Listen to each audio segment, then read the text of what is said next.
पिछली बार जब हम इकट्ठा हुए थे, मैंने आपको बताया था कि पौलुस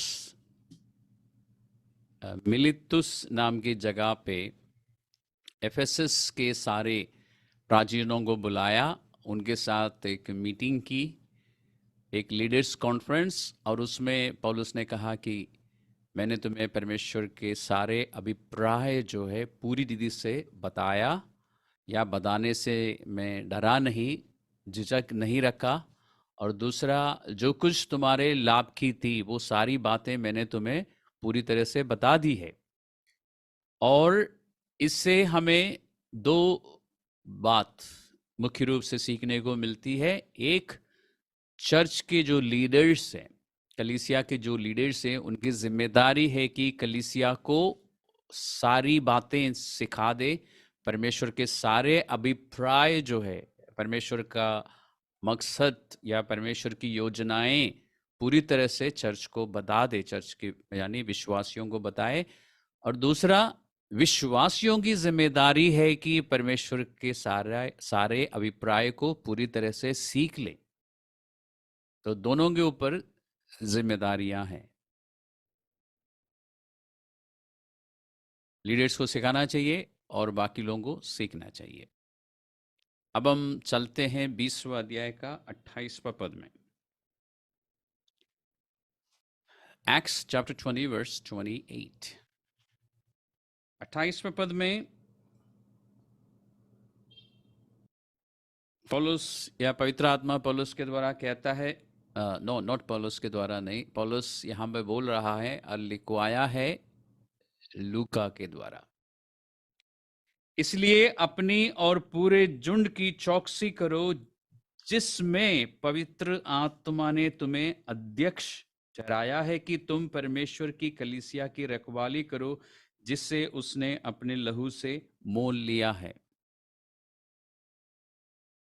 और यहां पर आप जो देख रहे हैं, कलीसिया के या झुंड के अध्यक्ष, जिसमें पवित्र आत्मा ने तुम्हें अध्यक्ष ठहराया है, ये शब्द आपको इंग्लिश में depending on the translation bishop मिलेगा या लीडर मिलेगा और ओवरसीयर मिलेगा। और यूनानी में, ग्रीक में ये है एपिस्कोपस, जिसका मतलब है बिशप। और 17वें पद में आपको हिंदी में प्राचीन है और इंग्लिश में एल्डर मिलेगा। ये दोनों एक ही है। आप पूरे बाइबल में देखेंगे, कभी एपिस्कोपोस यानी बिशप या ओवरसीयर या लीडर इंग्लिश में इस्तेमाल किया गया है, और कभी उसी बात को बताने के लिए ग्रीक में प्रेस्ब्यूटरोस यानी प्रेस्बिटर इंग्लिश में इस्तेमाल हुआ है। दोनों एक ही पद को दर्शाते हैं। फर्क सिर्फ इतना है कि जब बिशप शब्द इस्तेमाल होता है, वो उस पदवी के साथ जुड़ा हुआ आदर को दर्शाने के लिए इस्तेमाल होता है। और प्रेस्बिटर या इंग्लिश में प्रेस्बिटर शब्द जब इस्तेमाल होता है, तो उस पदवी के साथ जुड़ी हुई जिम्मेदारी को दर्शाने के लिए इस्तेमाल होता है। दोनों एक ही पदवी के लिए इस्तेमाल हुए हैं नया नियम में। ये आपको एक्स्ट्रा जानकारी में दे रहा हूँ। तो कभी आपको एल्डर मिलेगा, कभी आपको इंग्लिश में बिशप मिलेगा, हिंदी में प्राचीन मिलेगा या अध्यक्ष मिलेगा।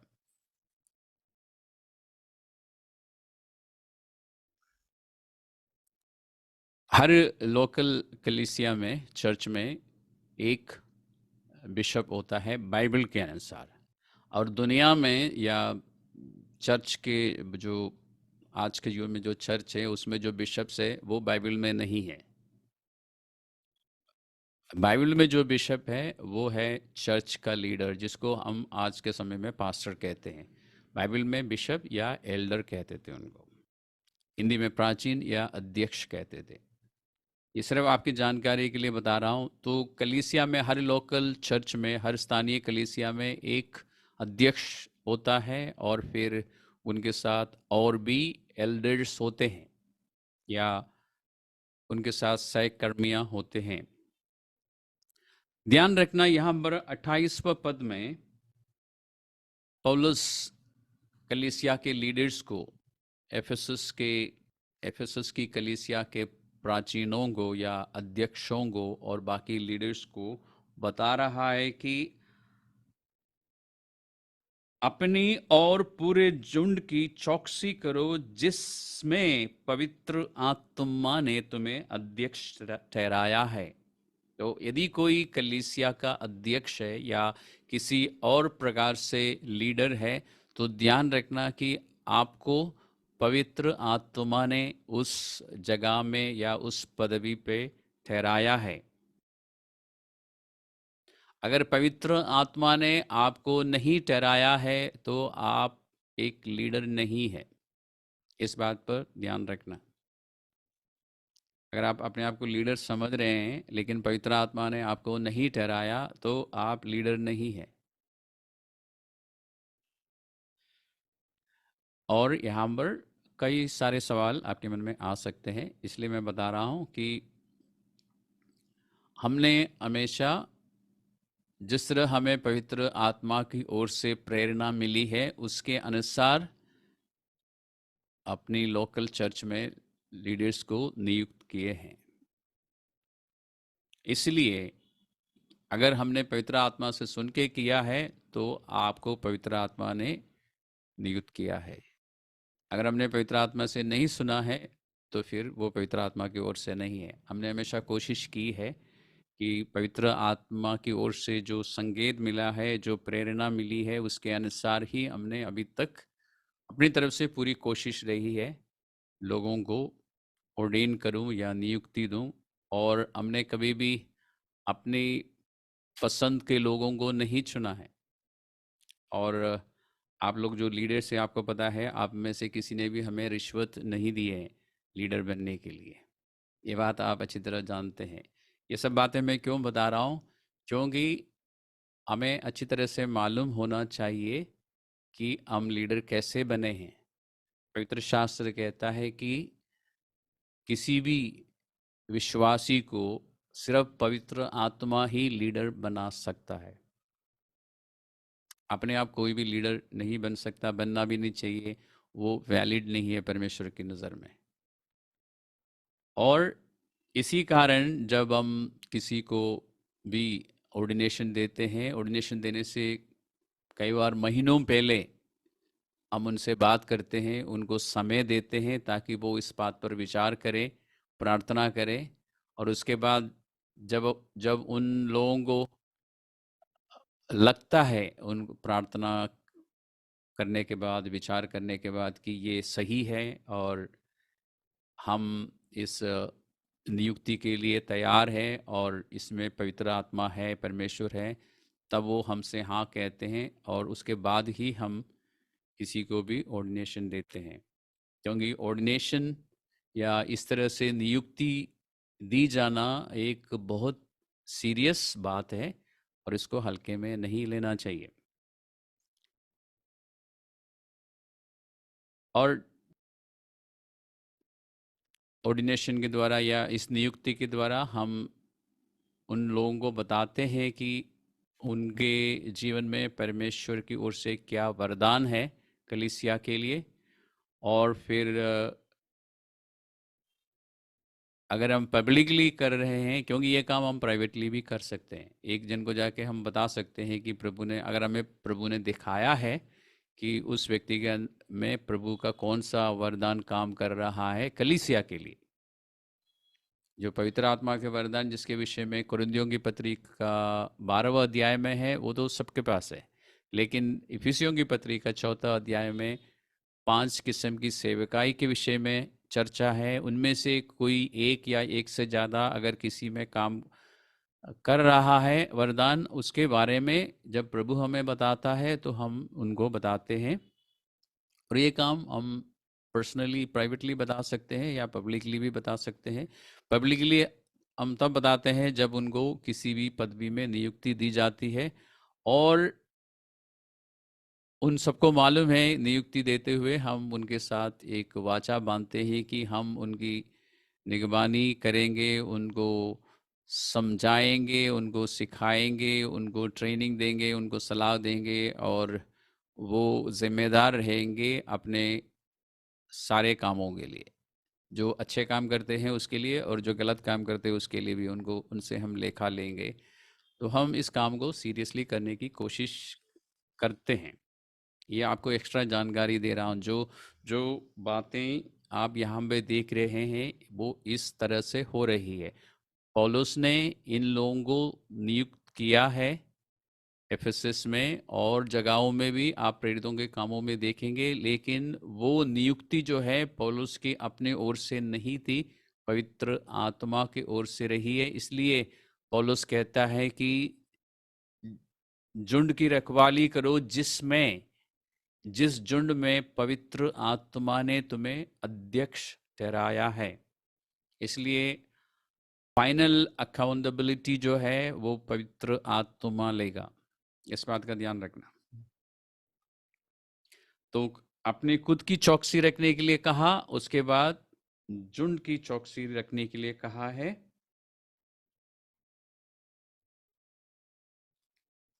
और अध्यक्ष और बाकी लीडर्स की जिम्मेदारी है कि चर्च को, कलीसिया को परमेश्वर का वचन पूरी तरह से, पूरी रीति से सिखाए, और उनको अपने जीवन के द्वारा दिखा दे कि वचन की बातें जो वो सिखा रहे हैं वो कैसे जीना है। यानी सिर्फ लेक्चर देना काफ़ी नहीं है, उनको दूसरों के लिए उदाहरण, नमूना बनना है। और फिर रखवाली में ये भी है कि हम प्रार्थना भी करते रहें चर्च के एक एक विश्वासी के लिए। ये बहुत हल्के में लेने वाली जिम्मेदारी नहीं है।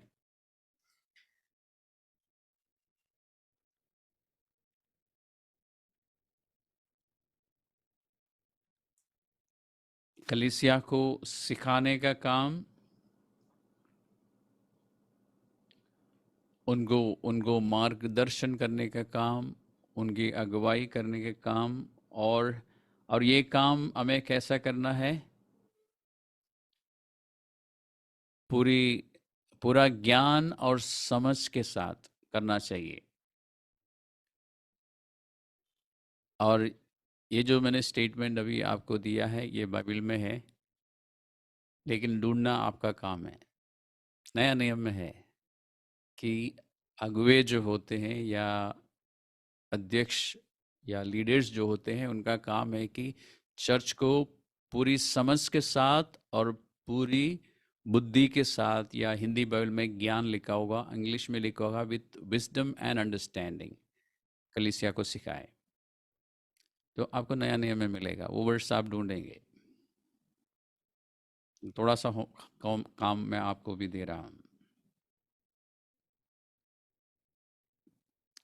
चर्च लीडर्स का काम दूसरों को एंटरटेन करना नहीं है, मनोरंजन करना नहीं है। जबकि लोग पसंद करते हैं कि लीडर्स हमें एंटरटेन करें, लेकिन हमारा काम वो नहीं है।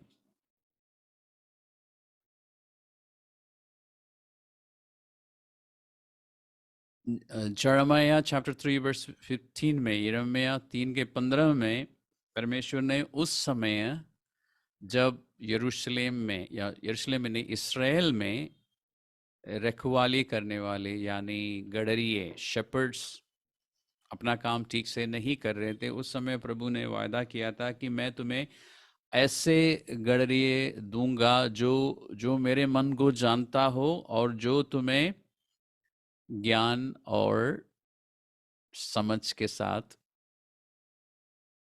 सिखाएंगे, समझाएंगे, अगुवाई करेंगे। मैंने आपको बता दिया वर्स, आपको ज़्यादा मेहनत करने की ज़रूरत नहीं है। यिर्मयाह 3:15 में ही है, 3 का 15 में ही है।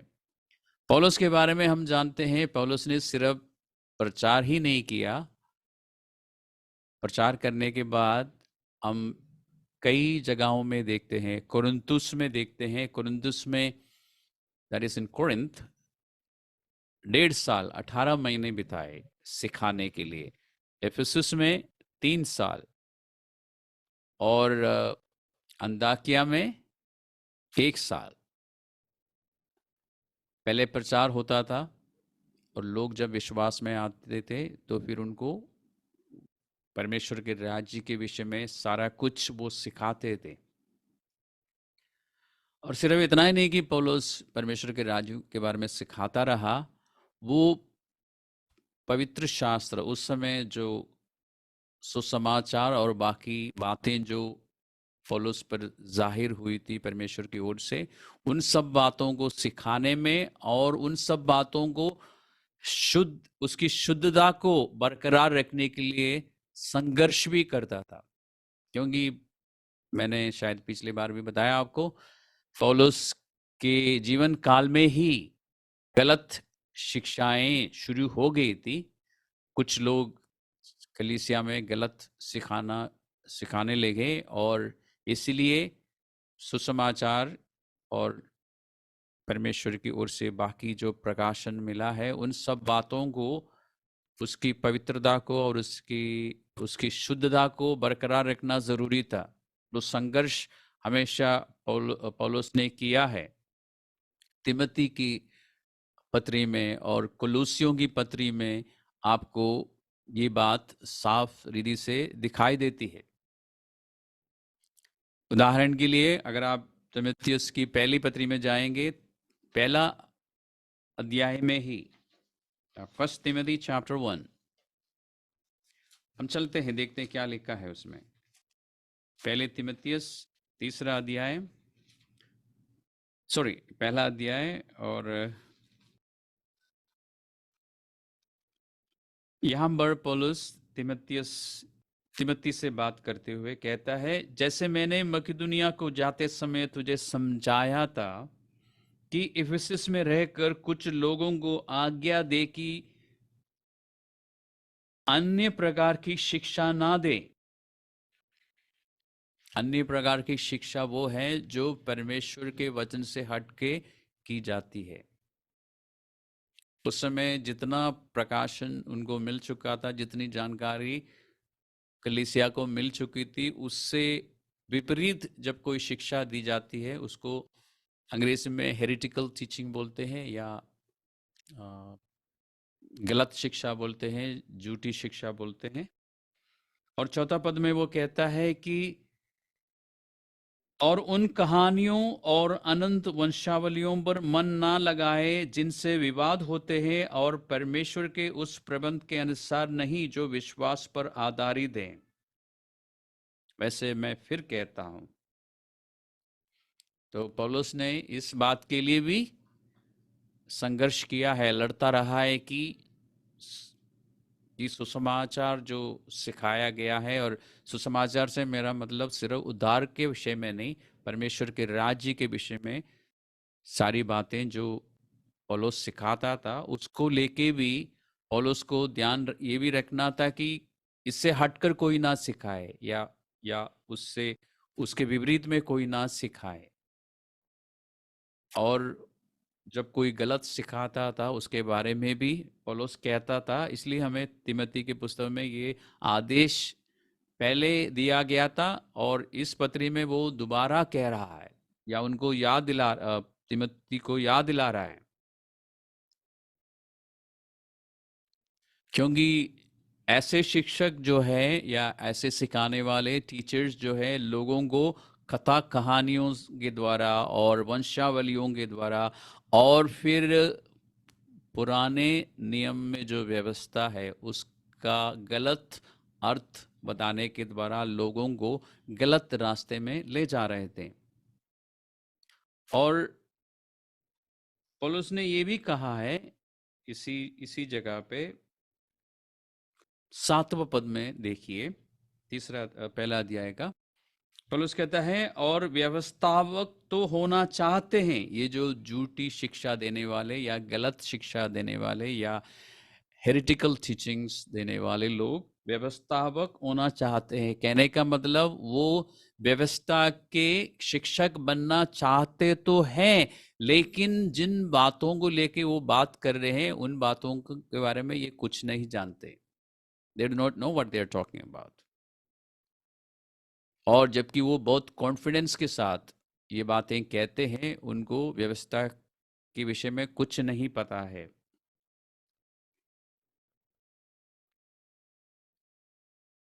और फिर इसी तिमोथियस की इसी पत्री में चौथा अध्याय में 16वें पद में पौलुस कहता है तिमोथी को, अपनी और अपने उपदेश की चौकसी रख। और ये आपको हिंदी ट्रांसलेशन में 15वें पद में मिलेगा और इंग्लिश में 16वें पद में मिलेगा। इंग्लिश इज 1 तिमोथी 4:16, हिंदी में 15th वर्स में मिलेगा, अपनी और अपने उपदेश की चौकसी रख।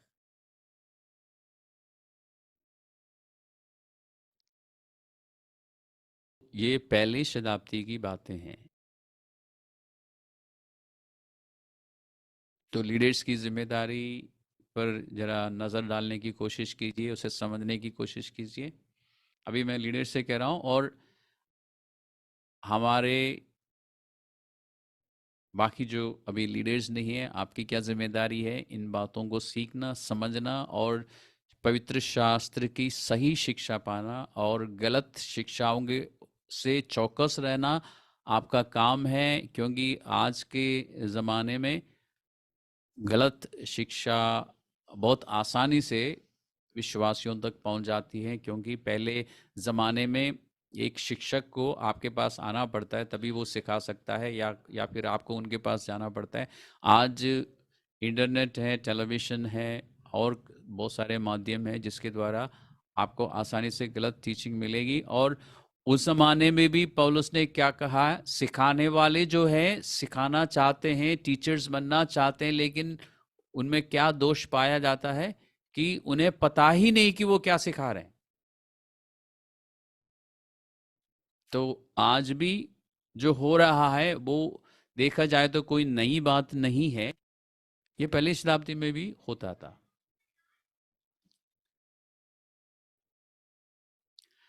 कुलुस्सियों की पत्री में पौलुस बहुत क्लियरली समझाता है विश्वासियों को कि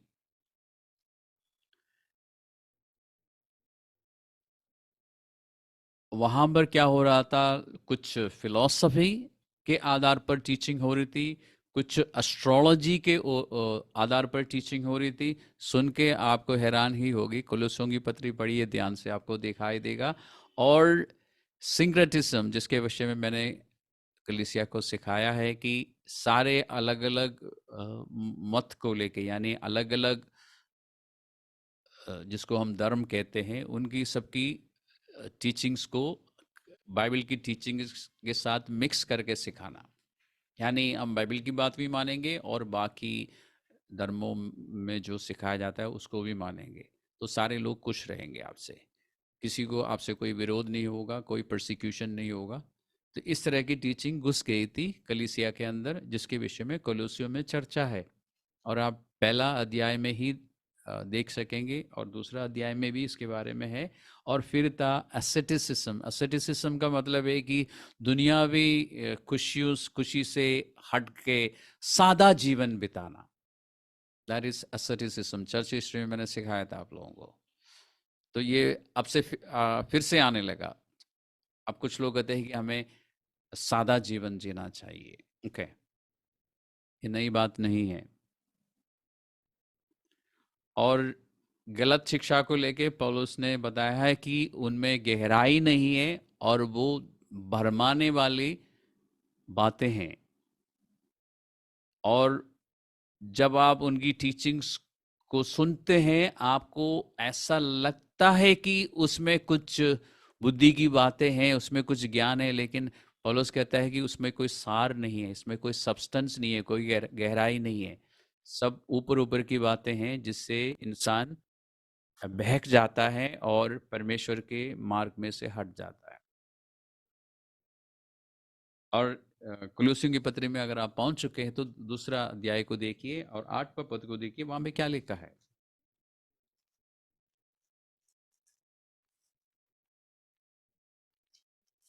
Okay, 2:8. इसमें लिखा ना, चौकस रहो कि कोई तुम्हें तत्व ज्ञान, वो है फिलॉसफी, और व्यर्थ धोखे के द्वारा अपना अहेर ना बना ले, जो मनुष्यों की परंपराओं और संसार की आदि शिक्षा के अनुसार तो है, लेकिन मसीह के अनुसार नहीं। तो गलत शिक्षाएं जो होती थी वो मसीहा के अनुसार नहीं, प्रभु यीशु मसीह से रेवलेशन पाकर नहीं, मनुष्य की परंपराओं के अनुसार और फिर दुनिया की जो आदि शिक्षा है उसके अनुसार है। उससे बच के रहने के लिए हमें कहा है, क्योंकि अब ये बाइबल में लिखा है, तो आज के समय में हमें उन चीज़ों से बच के रहना है। और ये मसीह के अनुसार नहीं, क्या मतलब है? मसीहा के साथ कोई संबंध नहीं है, मसीहा के साथ कोई कनेक्शन नहीं है। ऐसे शिक्षक और शिक्षाओं का प्रभु यीशु मसीह के साथ कोई संबंध नहीं है। It is, they are actually disconnected from Lord. ये पवित्र शास्त्र कहता है। पहला अध्याय का 23वें पद में ही पौलुस क्या कहता है? यदि यदि तुम विश्वास की नींव पर दृढ़ बने रहो और उस सुसमाचार की आशा को जिसे तुमने सुना है ना छोड़ो, जिसका प्रचार आकाश के नीचे सारी सृष्टि में किया गया। तो पौलुस ने शुरुआत में ही कलीसिया को, कुलुस्सुस में जो कलीसिया है, क्या बोला कि उस सुसमाचार में बने रहो जो मैंने तुम्हें सिखाया है। और तिमुथियुस की पत्री में, पहले तिमुथियुस में हम अभी गए थे, वापस वहां चलते हैं, उसका 4था अध्याय में पौलुस या पवित्र आत्मा कहता है, परंतु आत्मा स्पष्ट रूप से कहता है कि आने वाले समय में लोग बरमाने वाली आत्माओं और दुष्ट आत्माओं की शिक्षाओं पर मन लगाकर विश्वास से बहक जाएंगे। Okay? तो दो बातों पर आप ध्यान दीजिए। एक, बरमाने वाली आत्माएं लोगों के द्वारा काम करेगी और गलत शिक्षा दी जाएगी, और दूसरा, लोग जो हैं दुष्ट आत्माओं की शिक्षा पर ध्यान करेंगे। तो सोर्स जो है बता दिया प्रभु ने। आप हैरान होंगे कि दुष्ट आत्माओं की शिक्षा भी मिल जाती है, चर्च के अंदर भी, चर्च के बाहर भी।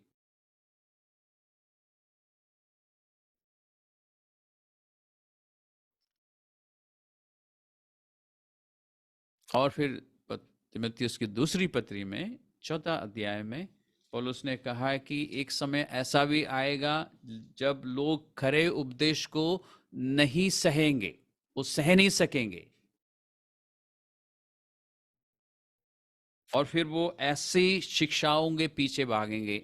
मतलब ऐसे सिखाने वालों को ढूंढेंगे जो उनके मन की इच्छा के अनुसार सिखाएंगे। जैसे लिखा है कि उनके कान की खुजली के अनुसार जो बातें वो सुनना चाहते हैं वो सिखाने वाले बहुत होंगे, और उनके पीछे लोग भागेंगे। ओके, और इसी अध्याय में, ये मैंने कौन सा अध्याय आपको बताया था? दूसरा तिमुथियुस का 4था अध्याय का पहला, दूसरा और तीसरा पदों में है। और इसी का 7वां पद में पौलुस एक बात कहता है, और मैं चाहूंगा कि सारे विश्वासी, सारे लोग, जितने लोग अभी लॉग्ड इन है और जो लोग भविष्य में सुनेंगे, आप ध्यान से देखिए। 7वें पद में पौलुस क्या कहता है? मैं अच्छी कुश्ती लड़ चुका हूं, मैंने अपनी दौड़ पूरी कर ली है, और क्या है? मैंने विश्वास की रखवाली की है। विश्वास जो मसीह में है, जो मसीहा का उपदेश है, उसकी मैंने रखवाली की है।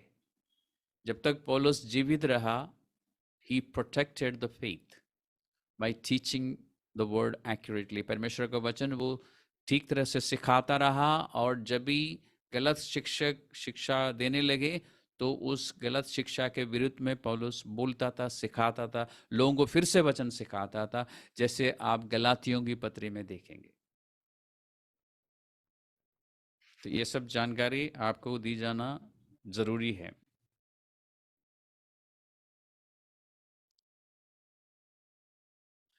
और कुरिन्थियों की पहली पत्री में आपको वहां जाने की जरूरत नहीं, 4 अध्याय में पौलुस कहता है कि हम परमेश्वर के वेद की भंडारी है।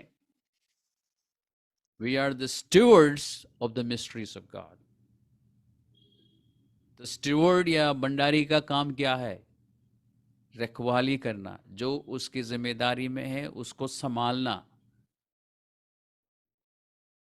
उसकी चोरी ना हो, कोई असली वचन को चुरा ना ले और उसकी जगह पे मिलावट ना करे। और पौलुस कहता है भंडारियों के लिए ये जरूरी है कि वो विश्वास योग्य ठहरे। Stewards should be faithful. और यही बात आपको यहूदा की पत्री में भी मिलेगी, जो कि रेवलेशन से पहले है। वहां में विश्वासियों से पवित्र आत्मा कहता है, यहां में ध्यान रखना, यहूदा की पत्री सारे विश्वासियों के लिए है। वहां पे क्या कहता है, एक बार हम नजर मारते हैं।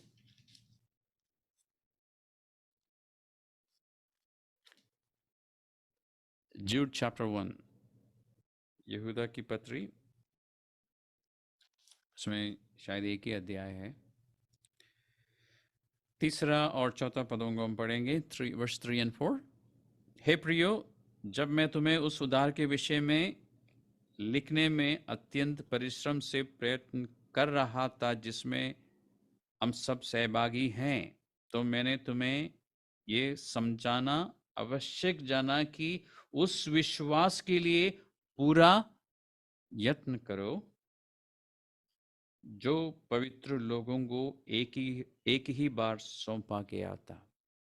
तो हमें कुछ परिश्रम करने के लिए, कुछ यत्न करने के लिए कहा गया है इस विश्वास के बारे में। मसीह पर जो हमारा विश्वास है और उससे जुड़ी हुई सारी बातों की रखवाली करने के लिए हमें कहा है। और समझ आता ना है कि यहूदा की पत्री सही माने देखा जाए तो गलत शिक्षकों के विरुद्ध में एक चेतावनी है विश्वासियों को। It's a warning to the believers.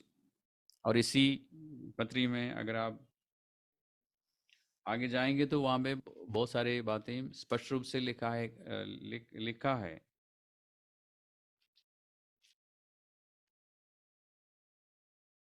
अभी हम तिमोथी की पत्री में थे ना, उसमें हम वापस जा सकते हैं और उस पूरा अध्याय को पढ़ना। वहां पर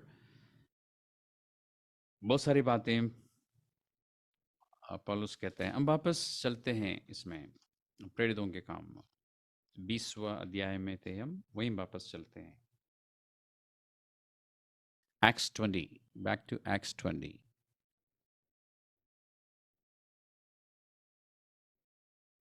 तो 28वां पद में पौलुस ने कहा कि अपनी और झुंड की चौकसी रखो, करो, चौकसी करो जिसमें पवित्र आत्मा ने तुम्हें अध्यक्ष ठहराया है, और फिर परमेश्वर की कलीसिया की रखवाली करो। रखवाली के विषय में मैंने आपको बताया, उनको सिखाना, उनको गाइड करना, उनकी अगुवाई करना, उनको समझाना, उनके लिए प्रार्थना करना, ये सब लीडर्स का काम है।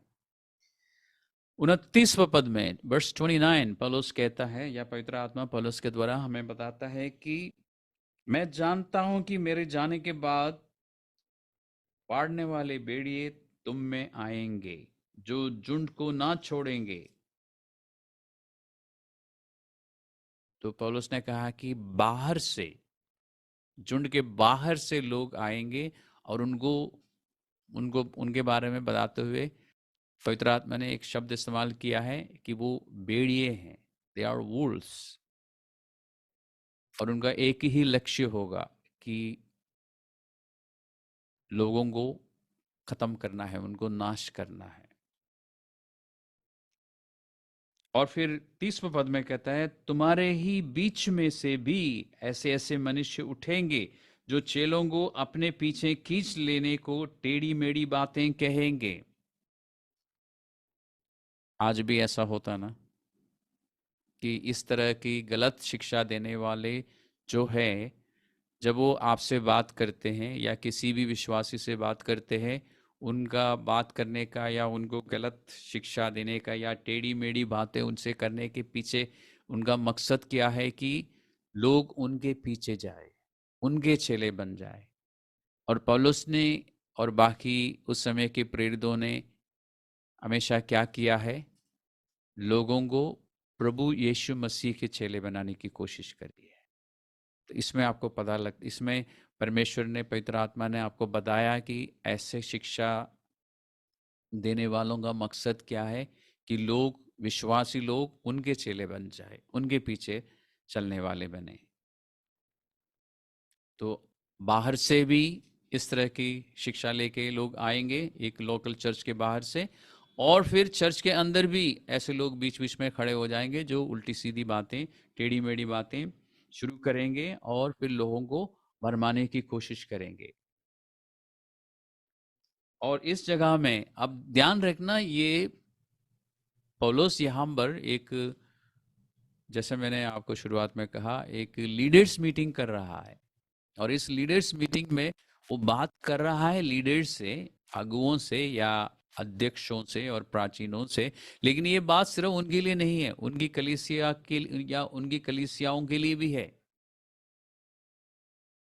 उनसे कहा गया था कि अपनी चौकसी करो और फिर उस झुंड की भी चौकसी करो, उसकी रखवाली करो। 31वें पद में वर्ष 31 पौलुस कहता है, इसलिए जागते रहो। तो लीडर्स की जिम्मेदारी है कि वो जागते रहें, उनको सोना नहीं चाहिए। आत्मा में नहीं सोना चाहिए। रात को तो आप सोएंगे, लेकिन प्रार्थना में जागते रहो। आप सतर्क रहो, सचेत रहो, ताकि पवित्र आत्मा आपको बता सके, आप पवित्र आत्मा से सुन सके और फिर आप सही एक्शंस ले सके। इसलिए जागते रहो और स्मरण करो कि मैंने 3 वर्ष तक रात दिन आंसू बहा बहा कर हर एक को चेतावनी देना नहीं छोड़ा। और जैसे अभी पास्टर पूजा ने बताया ना कि पौलुस ने काफी मेहनत करी है। दिन रात का मतलब ये है कि मतलब काफी समय, एक दिन में काफी समय कलीसिया के विश्वासियों को सिखाने के लिए, उनको समझाने के लिए, उनको ट्रेनिंग देने के लिए बिताया है। और फिर पौलुस बहुत इमोशनल होके इस बात को बता रहा है, मैंने आंसू बहा बहा कर तुम्हें समझाया है कि आगे भविष्य में क्या हो सकता है। यानी पौलुस को दिख गया था कि आने वाले समय में पूरी कलीसिया पर क्या होगा और विशेष करके इफिसस में क्या होगा।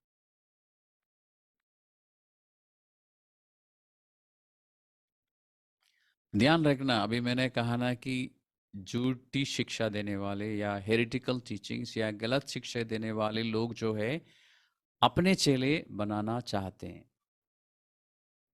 और आपको और मुझको देखना चाहिए कि क्या हम किसी कलीसिया के साथ जुड़ गए हैं या किसी डिनोमिनेशन के साथ जुड़ गए हैं या फिर हम यीशु मसीह के साथ जुड़ गए हैं। अगर हम यीशु मसीह के साथ हैं तो ठीक है, अच्छा है, उसमें बने रहो। क्योंकि प्रभु ने हमें यीशु मसीह का चेला बनने के लिए, प्रभु के घराने के होने के लिए बुलाया है। किसी पर्टिकुलर, किसी विशेष या कोई खास चर्च के मेंबर होने के लिए नहीं बुलाया है। जब हम प्रभु यीशु मसीह के हो जाते हैं तो प्रभु अपनी इच्छा से हम में से हर एक को किसी न किसी स्थानीय कलीसिया में रखता है। और ये जो बात मैं कह रहा हूँ ये आपको पढ़ने को मिलेगा प्रेरितों के कामों का 2 अध्याय में। जो लोग बचा लिए जाते थे उन्हें परमेश्वर कलीसिया के साथ जोड़ता जा रहा था। पहला 2 अध्याय से लेकर आखिर तक आपको यही दिखाई देगा। तो हमारा कर्तव्य क्या है लीडर्स का, कि हम अपनी चौकसी करें, झुंड की चौकसी करें और विश्वासियों की रखवाली इस तरह से करें कि उनको सिखाएं, उनको उनको समझाएं, उनको चेतावनी देते रहें, उनके लिए प्रार्थना करें, और जब प्रभु उनके लिए कुछ दिखाता है तो हम उनको बताएं। तो हमें परमेश्वर के सारे अभिप्राय की जरूरत है। We need the whole counsel of God. यानी जो कुछ परमेश्वर हमें बताना चाहता है वो हमें मालूम होना चाहिए। और इसलिए आपके लिए, हर एक विश्वासी के लिए जरूरी है कि वो उस कलीसिया में रहे जहां पे प्रभु ने उनको रखा है। और जब प्रभु उनसे कहता है कि अब यहाँ से हटने का समय आए तो वहां से हट भी जाए। और इसलिए हम आपको सिखाते रहते हैं कि वचन पढ़ो, वचन का अध्ययन करो, वचन पढ़ो, और फिर अध्ययन करने के बाद हम कहते हैं कि इसको प्रैक्टिस करो। उसके बाद अभी हमारे पास समय कम है, तो इसलिए एक लास्ट वर्स हम यहाँ पे पढ़ते हैं, 32। और फिर नेक्स्ट वेडनेसडे, बुधवार को जब हम आएंगे तो 32 से लेकर 38 तक हम समझने की कोशिश करेंगे। 32वें पद में एक बहुत ही जरूरी और गहरी बात है। पौलुस कहता है, और अब मैं तुम्हें परमेश्वर को और उसके अनुग्रह के वचन को सौंप देता हूं, जो तुम्हारी उन्नति कर सकता है और सब पवित्र किए गए लोगों में सांची करके मिरास दे सकता है। पौलुस के विषय में हम जानते हैं कि पौलुस ने उनको सब कुछ सिखा दिया था, और सिर्फ लेक्चर ही नहीं दिया। पौलुस ने उनके बीच में सब कुछ, जो कुछ पौलुस सिखाता था उनको करके भी दिखाता था। यानी इफिसियों के लीडर से बात करते हुए पौलुस कहता ना कि तुम जानते हो कि मेरा जीवन कैसा रहा है तुम्हारे बीच में। और ये सिर्फ इफिसुस में ही नहीं, थिस्सलुनीकियों की पत्री में भी आपको मिलेगा। पौलुस कहता है कि तुम जानते हो कि हम तुम्हारे बीच में कैसे रहे। तो he set an example of how to live the word. परमेश्वर के वचन के अनुसार चलना कैसा है वो पौलुस ने करके दिखाया था। और हमने पढ़ा था, अभी पढ़ा था कि 3 साल बिताया था यहाँ पे। यानी he gave his best for the church. अब पौलुस जा रहा है और कहता है कि अब मैं तुमसे दोबारा नहीं मिलूंगा। यानी पौलुस को मालूम था कि दोबारा इस शहर में मेरा आना नहीं होगा। तो आखिर में पौलुस क्या कर रहा है, देखिए कि अब मैं तुम्हें परमेश्वर को और उसके अनुग्रह के वचन को सौंप देता हूं। वहां के अगुओं को और पूरी कलीसिया या कलीसियाओं को, लोकल चर्चेस को पौलुस ने कहा कि मैं तुम्हें परमेश्वर के हाथों में सौंप रहा हूं। यही पढ़ रहे हैं ना आप, परमेश्वर को और उसके अनुग्रह के वचन को। क्योंकि पौलुस जानता था, पवित्र आत्मा ने बता दिया था कि आने वाले समय में क्या होगा, पूरी पूरी कलीसिया के साथ क्या होगा, इफिसस शहर में क्या होगा। इन सारे बातों को लेके संकेत मिल चुका था। और पौलुस एक बात अच्छी तरह से जानता था कि परमेश्वर ही इनकी रखवाली कर सकता है, इसलिए परमेश्वर के हाथों में सौंप दिया। पौलुस जानता था कि पौलुस ने सब कुछ सिखा दिया है, लेकिन फिर भी वो शिक्षा काफी नहीं है।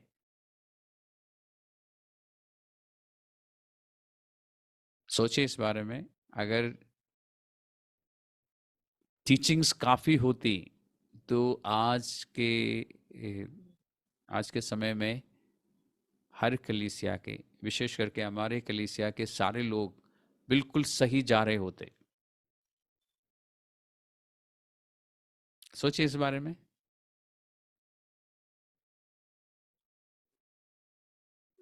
शिक्षा की जरूरत है, प्रार्थना की जरूरत है, रखवाली की जरूरत है, समझाने की जरूरत है, डांटने की जरूरत है, लेकिन एक और चीज की ज्यादा जरूरत है कि परमेश्वर की सुरक्षा हो, जिसके लिए हमें परमेश्वर पर भरोसा रखना जरूरी है। क्योंकि वो काम और कोई कर नहीं सकता, जो काम परमेश्वर करता है और कोई नहीं कर सकता। और जब पौलुस ने कहा ना कि मैं तुम्हें परमेश्वर को सौंप देता हूं। तो पौलुस अपना भरोसा जो है, परमेश्वर पर जो विश्वास है, उसकी घोषणा कर रहा था। और जब ये कह रहा था कि मैं तुम्हें परमेश्वर को और उसके अनुग्रह के वचन को सौंप देता हूं, तो पौलुस ये बता रहा था कि मैं जानता हूं कि वचन, परमेश्वर का वचन क्या कर सकता है तुम्हारे जीवन में। अगर तुम उस वचन को ग्रहण कर लेते हो तो वो वचन तुम्हारे जीवन में प्रबल रहेगा और वो काम करेगा। कहाँ पे हम देखते हैं ऐसा? इसी प्रेरितों के कामों की 19वां अध्याय में आपको पढ़ने को मिलेगा कि जब लोगों ने वचन के अनुसार चलना शुरू किया तो वो वचन उनके जीवन में प्रबल रहा। एक पन्ना पलटने के बाद आपको मिलेगा। पौलुस जानता था परमेश्वर का वचन में सामर्थ्य है, वो जीवित वचन है, जानता था। और इसलिए वो उन कलीसियाओं को परमेश्वर के हाथों में और उसके वचन में सौंप दिया, उसके अनुग्रह के वचन में।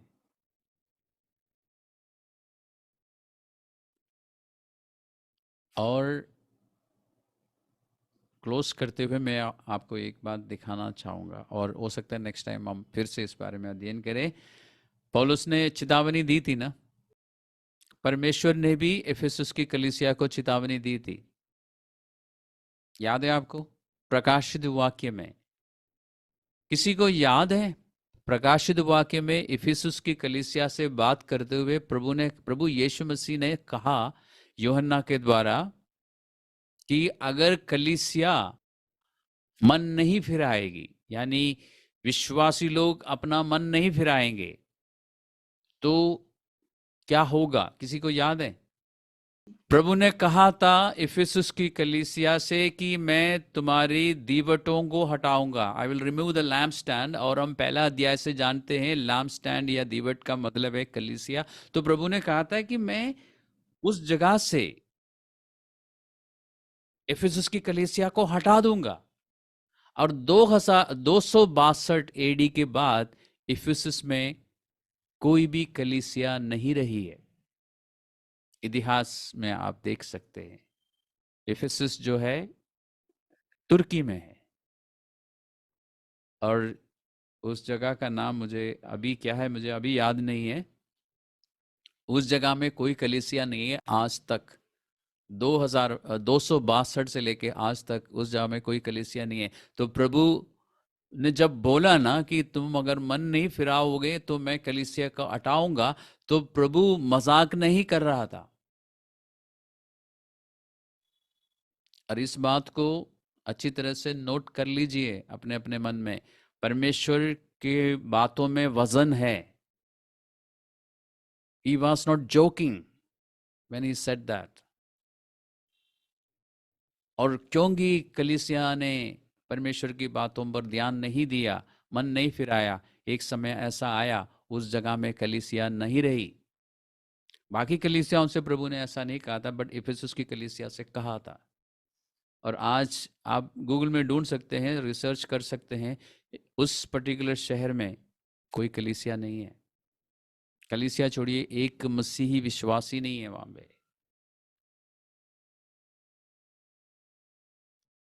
दूसरे शब्दों में, he meant what he said.